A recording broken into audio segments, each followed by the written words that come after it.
Hey guys, welcome to Solve My Math Homework. So today we're going to look at a few more 5th grade test prep problems, and we're going to look at specifically word problems that involve fractions because there are so many of them in the 5th grade tests.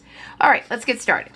So this first one comes right from their test prep site.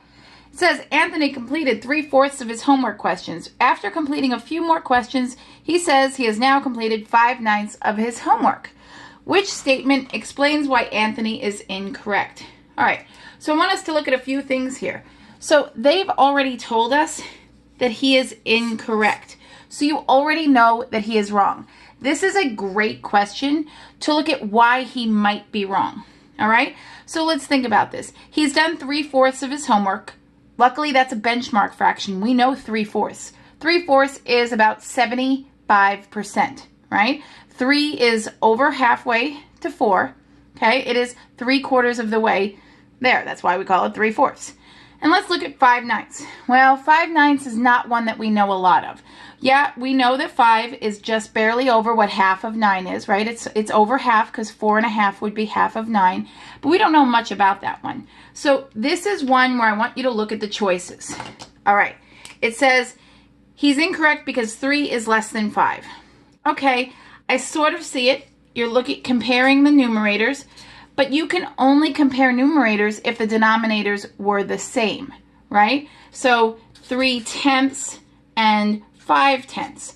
That would be an instance where, okay, 3 is less than 5, and that would be why he was wrong. But again, that wouldn't really be why it was wrong. He would be wrong because the entire fraction would be less. So this answer doesn't make a lot of sense. All right, 9 is not a multiple of 4. Okay, I could see why they put this one. So they're saying you can't make 9ths from 4ths. Yeah, but you could still make like fractions, right? You could find another denominator. You could find like denominators for any two denominators. So this doesn't make a lot of sense. Okay, 3/4 is greater than 5/9. Does that make sense? Well, if 3/4 were greater than 5/9, would he be incorrect? He's completed 3/4 of his homework. He does some more questions.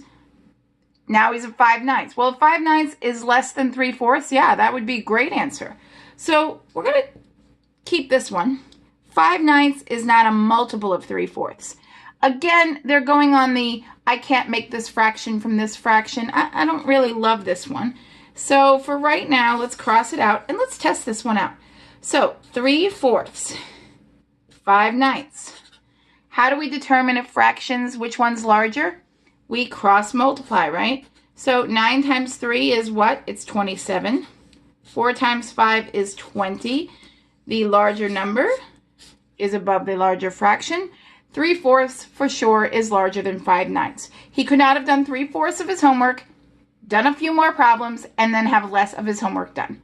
Okay, so if you knew nothing about anything, let's say you totally blanked on this one, look at your answer choices and say which one is really the only one that makes sense. This one is the only one that would cause Anthony's statement to be incorrect. Okay? Well, let's look at another one. All right. It says Andre wants to run 3 miles. 1 lap around the track is 1/4 of a mile.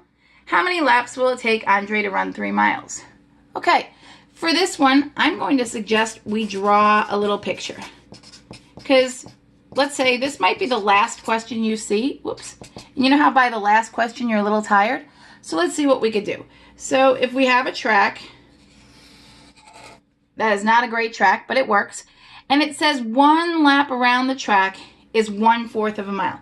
So if he runs all the way around the track, he has 1/4 of a mile. Okay? So I know they ask about 3 miles. Let's baby step this thing. Let's say how many to do 1 mile. So how many, right, for 1 mile? Well, he's gotten 1/4 of the way, which means he's gotten 1 out of 4. Remember, 1 is our part and 4 is our whole. So how many times would he have to walk or run around this track to make it 1 mile? 4 times. So 4 times, let's move this up, 4 times for 1 mile. Okay, so he wants to run 3 miles. So we should do 4 times 3. And if you're having a hard time seeing it, we could say 4 laps is 1 mile. So how many laps is 3 miles? How did we get from 1 to 3? We multiplied by 3. How do we get from 4 to our unknown? We have to do the same, multiply by 3. So 4 times 3 equals 12. He would have to do 12 laps to make that 3-mile run. All right, let's look at another one. Elise. We've got Elise planting vegetables in a garden. All right, if Elise is planting vegetables in her garden, she plants potatoes in 5/8 of the garden. She plants onions in 1/4 of the garden. What fraction is left over? Okay, so this really wants you to know, do you know what a whole is? Okay, and can you manipulate your fractions to deal with the same denominator? So we've already got 5/8, and I'm going to put another piece of paper under this. I think I'm bleeding through. Okay, so let's look at this. She's got 5/8 is done. So if we had a garden, and this is not going to be even because I'm drawing it freehand. So we've got 1, 2, 3, 4, 5, 6, 7, which makes 1, 2, 3, 4, 5, 6, 7, 8 sections. And yeah, this section's way too big, but there, I put a border on my garden. Okay, so we've got 1, 2, 3, 4, 5, 6, 7, 8 sections in her garden. Why did I go with 8? Well, because I'm dealing with 5/8. Okay, so 5/8 are taken up, right? And now we have 1/4. Well, I don't know how many eighths 1/4 is off the top of my head, so I need to figure that out. So 1/4 is how many eighths? Okay, remember, we just have to say, how did I get from 4 to 8? Multiplied by 2. So then I have to multiply by 2 up here. 1 times 2 is 2. So that means 2/8 is taken up by onions. So this question wants to know, yes, can you manipulate fractions? Can you get like denominators? And really, do you know that 8/8 is a whole?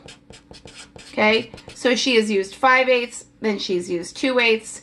There is only 1/8 left. You might not have to do a picture for this one, but you could do a picture for this one, right? We just did it. In fact, let's say I didn't know how to change these, and we drew our same diagram. And we said 1 section, 2 section, 3, 4, 5, 6. My fraction sections are terrible today. So 1, 2, 3, 4, 5, 6, 7. One more makes 8. Okay, let's say we knew she did 5/8 because we do know that. So let's say 1, 2, 3, 4, 5 is taken up. Well, let's look and see if we could break this into fourths, okay, without even changing the denominator. Can we break this thing into fourths? Well, 4 would mean I have 4 equal groups. So let's see, 1, 2, 3, 4, 5, 6, 7, 8. So I know if I do 8 divided by 4, there's 2 in each group. Okay, so that makes this 1/4, that makes this 1/4, that makes this 1/4, that makes this 1/4. So I can already know that she took up 5/8, and now I know that 1/4 are these 2/8, leaving me this one little section left, 1/8. Okay, hopefully that didn't get too ugly for you there. All right, let's look at one more, and this one is the doozy. This is the one I had people send in. Okay, it says 2 fractions have a sum of 1/3. The denominators of the 2 fractions are different, and then it tells you to drag the numbers to the boxes to show an equation that meets these requirements. Let me show you what the problem looks like on the screen. I'm going to actually draw it. Okay, I'm going to get another one because I've bled through that thing. So they give you this. They say, they give you the 2 fraction boxes. Okay, and then they say it equals 1/3, and you're supposed to drag and drop each of the numbers. And they give you 0, 1, 2, 3, 4, 5, 6, 7, 8, 9. Those are the numbers you have. Actually, that looks terrible. Let me go ahead and do them a little smaller. 3, 4, 5, 6, 7, 8, 9. All right.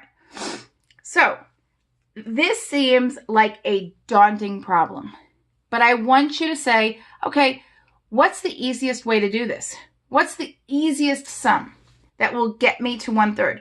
Because sure, you could start saying, if we practice with whole numbers, if I said to you, two numbers add up to equal 5, and they're different numbers, you could pick a 2 and then say 5 minus 2 equals the other number. But with fractions, it's just not as easy. All right, so what's the easiest sum that'll get me there? Well, I know 0 plus 1/3 equals 1/3. Well, how in the world do I make 0 as a fraction?